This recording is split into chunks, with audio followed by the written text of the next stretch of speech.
adore me for one moment only. Appease this thirst of mine for being worshipped. It ruined me, but it is still left in me, and I'm parched by it.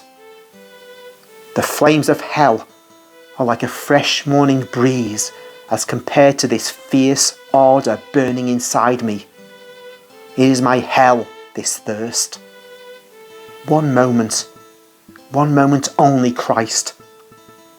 You are so good. One moment of joy for the eternally tortured one. Let me feel what it is like to be God, and I will be a devoted, obedient servant for all your life and all your enterprises.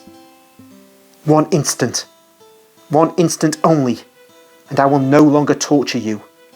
And Satan falls on his knees, imploring.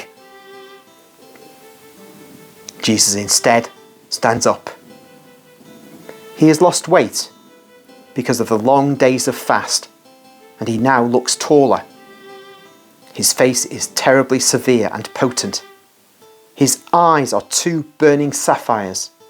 His voice is like thunder. It reverberates in the cave of the huge stone and spreads over the stony, desolate plain when he cries, "Be off, Satan! It is written, you must worship the Lord your God and serve him alone."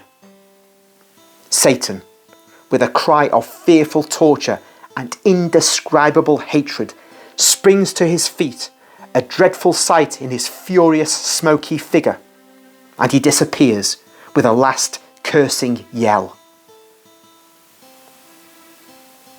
Jesus is tired and sits down, leaning back with his head resting on the stone. He looks exhausted. He is perspiring.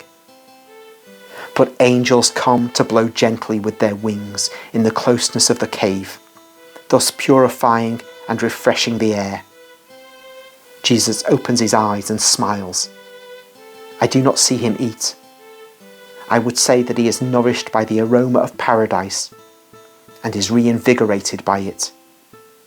The sun has set in the west. He takes his empty haversack, and in the company of the angels who, flying above his head, emit a mild light while it is getting dark very rapidly, he starts walking eastwards, or rather northeastwards. He has resumed his usual expression. His step is steady. The only remaining sign of his long fast is a more ascetic look on his pale, thin face and in his eyes, enraptured in a joy which does not belong to this world.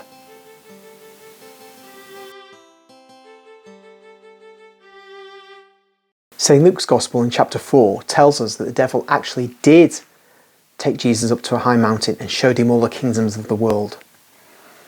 And it further says that the devil did take him to Jerusalem, to the pinnacle of the temple.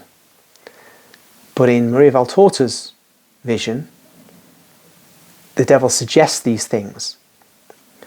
Now I think we get a clue as to what's happening in St. Luke's Gospel.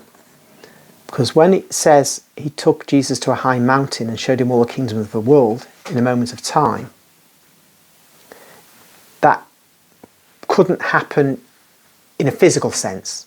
There's no mountain where you could be on earth where you could see all the kingdoms of the world, and nor in a moment of time.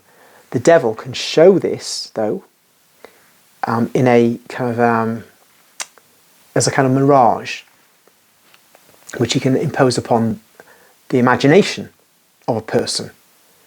That's the way to see all the kingdoms of the world in a moment of time. Because after all, this is a reference to not just the kingdoms that existed at that time, say Rome and Persia, but it would be all the kingdoms that have ever existed. So it may be the case that the devil took him to a high mountain and showed him the kingdoms of the world in a vision. And then we can say the same about the temple, that the devil didn't have the means to drag Jesus to Jerusalem, to the pinnacle of the temple, but he could do that in vision. And And what Maria Valtorta is not reporting and cannot report, perhaps because she's simply there in the wilderness observing what is being said between Jesus and the demon. She cannot know what the demon is affecting in Jesus' mind when the demon says, I'll show you the kingdoms of the world, or or go to the top of the temple and throw yourself off.